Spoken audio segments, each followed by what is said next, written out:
రేవంత్ రెడ్డి రాహుల్ గాంధీ తెలంగాణను ఆగం చేస్తున్నారు.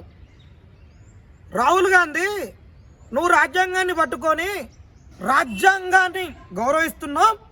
అంబేద్కర్ రాసినటువంటి రాజ్యాంగాన్ని కేంద్రంలో బీజేపీ అమలు చేయడం లేదు, రాజ్యాంగాన్ని నలిమేస్తున్నారు, నులుముతున్నారు అని చెప్తున్నటువంటి నీవు నీ మాటలు నమ్మి, నీ జోడయాత్రను నమ్మి ఎస్సీ ఎస్టీ బీసీ మైనార్టీలకు న్యాయం జరుగుతుంది కాంగ్రెస్ అనుకొని నీ పార్టీని గెలిపించిర్రు. నువ్వు చెప్పిన జోడయాత్ర చేసేటప్పుడు 4 ఉద్యోగాలు పోతే 4 కోట్ల మంది తెలంగాణ ప్రజలకు ఉద్యోగాలు వస్తాయి అంటే నిరుద్యోగులు ఓట్లేసిర్రు. 4 చేతుల్లో తెలంగాణ బందీ అయింది, ఆత్మగౌరవం లేదు, కుటుంబ పాలన నడుస్తుంది, కల్వకుంట్ల వారి రాజ్యాంగం ఇక్కడ ఏలుతుందంటే అంబేద్కర్ రాసినటువంటి రాజ్యాంగం ఇక్కడ నడవాలని ఓట్లేస్తే ఈరోజు నువ్వు చేస్తున్నటువంటిది ఏంది? ఈరోజు రాజ్యాంగాన్ని అమలు కాకుండా ఆగం చేసేటట్టు మొత్తం ఈరోజు చేస్తున్నటువంటిది ఏంటిది? ఇలా రాజ్యాంగం ఎందుకు కూని అయిపోతుంది అంటే డబ్బులున్నోనికే ఓటేయడానికి ప్రజలను తయారు చేసింది ఎవరు? డబ్బులున్నోనికే మీరు టికెట్ ఇస్తున్నారు అంటే అంబేద్కర్ గారు తన పిల్లల్ని చంపుకొని ఓటక్కును తెచ్చిస్తే ఆ ఓటక్కును కూడా ఇలా అపహాస్యం చేస్తుంది ఎవరు?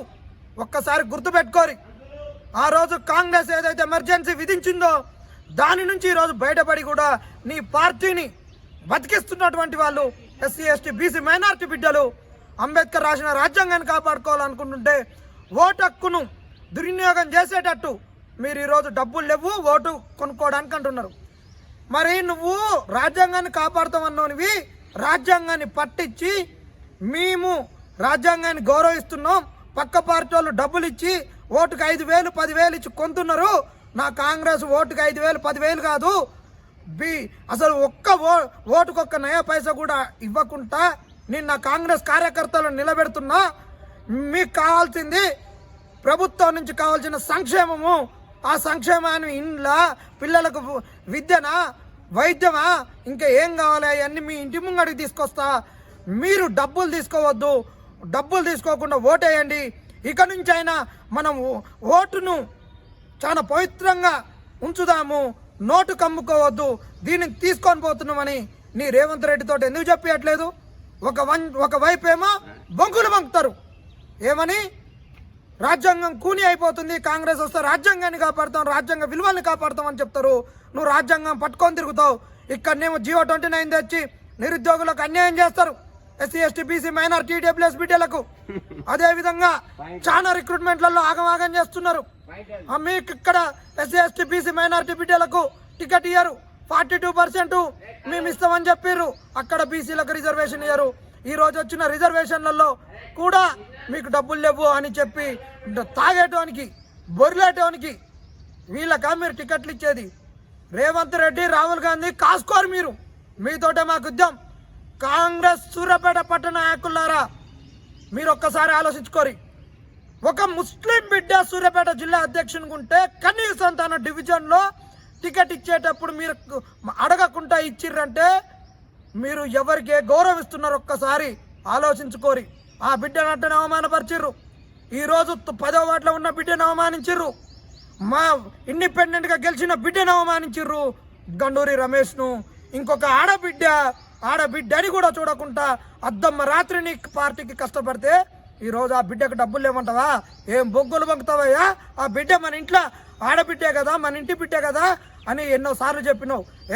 ఒక ఆయన డబ్బులు లేవు గెలుపు గుర్రాలే అంటున్నాడంటే ఆ బిడ్డని నేను ఇచ్చుకుంటా, నేను పైసలు పెట్టుకుంటా, నా ఇంటి బిడ్డ ఆడబిడ్డ అని మీరు ఎందుకు అనలేదయ్యా? పక్క పార్టీ వాడు ఒక మహిళను, దళిత మహిళను జనరల్ దాంట్లో చైర్మన్ చేసినప్పుడు ఆమెను కీలుబొమ్మని చేసిర్రు అన్నారు. మరి కనీసం ఇలా మీరు కీలుబొమ్మని కాదుగా చెక్క బొమ్మని కూడా తయారు చేయట్లేరు కదా అంటున్నా నేను. ఆ రోజు కీలుబొమ్మని మారుద్దాం అని మీరు చూసినప్పుడు కూడా కీలుబొమ్మ కాదు, కీలుబొమ్మ అయినా చెక్క బొమ్మ అయినా ఒక మైన బొమ్మ అయినా బొమ్మ ఏ బొమ్మ అయినా మా దళిత బిడ్డ ఉండాలని మేము కష్టపడి మళ్ళీ ఆమెకు అవిశ్వాస తీర్మానంలో గొంతిప్పినాం మేము. ఈరోజు కూడా మా హక్కులకు భంగం కలిగినప్పుడు, అవమానపరుస్తున్నప్పుడు, రాజ్యాంగాన్ని అవహేళన చేస్తున్నప్పుడు మా గొంతు పెకిలిస్తుంది, మిమ్మల్ని ప్రశ్నిస్తాం. మీరు మమ్మల్ని మజబూజి మారడికాయ చేసి మీరు రాజ్యాంగం విలువాలని చెప్పేసి ఎస్సీ ఎస్టీ బిడ్డలను మీరు కనుక రెచ్చగొట్టి కాంగ్రెస్ అధికారంలోకి రావాలని చూస్తున్నవే రేవంత్ రెడ్డి, రాహుల్ గాంధీ నైజామని పైజాముడ కొట్టిన గడ్డ తెలంగాణ గడ్డ. ఇంకా నువ్వు రాజ్యాంగాన్ని అడ్డం పెట్టుకొని కనుక నువ్వు రాజకీయం చేయదలుచుకుంటే తెలంగాణ గడ్డ మీద నీ పైజాముడుతుంది. నువ్వు డబ్బులు లేనటువంటి, నోటుకు ఓటు లేనటువంటి రాజకీయాన్ని తెలంగాణ గడ్డ మీద నేర్పు. 29 జీవోని రద్దు చేయించు. అప్పుడే నువ్వేందో నీ సత్తా ఏందో రేవంత్ రెడ్డి కాడ నిరూపించుకో. నువ్వు రేవంత్ రెడ్డి కాడ మొగనివని నిరూపించుకో. నీ మాట జల్తుందని కూడా అడుగుతున్నాం. సూర్యాపేట పట్టణ నాయకుల ఖబర్దార్ చెప్తున్నాం. ఇంకొకసారి మమ్మల్ని అవమానపరిస్తే మాత్రం ఉరుకురికిచ్చి తద్దాం. టికెట్ రానోడ కూడా మళ్ళీ వాడిని మోచాయి నీళ్ళు తాగుతుంది పోకిరి. ఇన్ని రోజులు మీ డబ్బులే పెట్టుకున్నారు. ఇక వానితోటి మీకు పని లేదు. ఇండిపెండెంట్గా ఉండ్రి. మేము ఏదైతే అది మీ తరఫున కొట్లాడడానికి మేము సిద్ధం.